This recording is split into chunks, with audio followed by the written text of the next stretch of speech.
अक्सर लोग जलवत के अंदर तो बड़े नेकुकार नजर आते हैं, हाथों में तस्बीह, पगड़ी बांधी हुई और बड़े शरीफ लायक नजर आते हैं। लेकिन जब खलवत में जाते हैं तो खलवत में गुनाहों का इर्तिकाब करते हैं, खलवत के गुनाहों में मुब्तला होते हैं।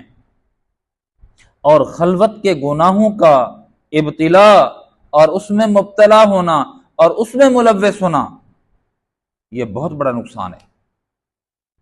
अज़हरुल फातिह इब्न जौज़ी के अंदर लिखा है अल्लामा ने कि इब्राहिम अल खव्वास कहते हैं कि कब्रिस्तान जाया करो, कब्र वालों के पास जाया करो, इबरत हासिल किया करो।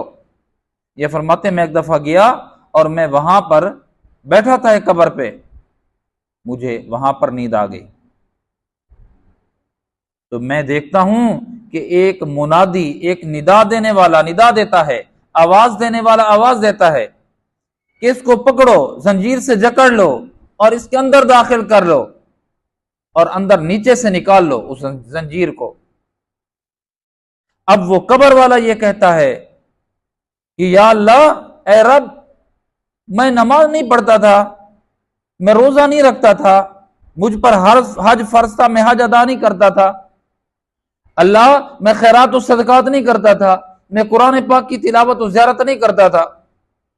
जवाब आता है तू सब कुछ करता था जो जो जो तूने शुमार कराया, लेकिन जब तू खलवत में चला जाता था, तन्हाई में चला जाता था, तो तन्हाई के अंदर गुनाहों में मुलव्वस हो जाता था और मेरे जिक्र मुराकबा में गफलत का इर्तिकाब करता था, जिसकी वजह से गुनाहों की वजह से, खलवत के गुनाहों की वजह से और जिक्र मुराकबा न करने की वजह से तुझे ये सजा दी जा रही है।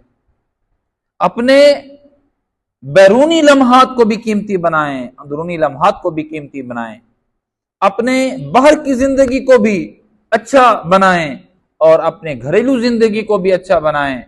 आप जब मजमे के अंदर हों तब भी आप जितना शरीफ नजर आते हैं, जितना नेक नजर आते हैं, जितना लायक नजर आते हैं, जितना मिस्कीन वल्लाह वाले लगते हैं और नजर आते हैं, खलवत के अंदर भी, खलवत के अंदर भी, तन्हाई के अंदर भी उससे कहीं बढ़िया नेकोकार नजर आए।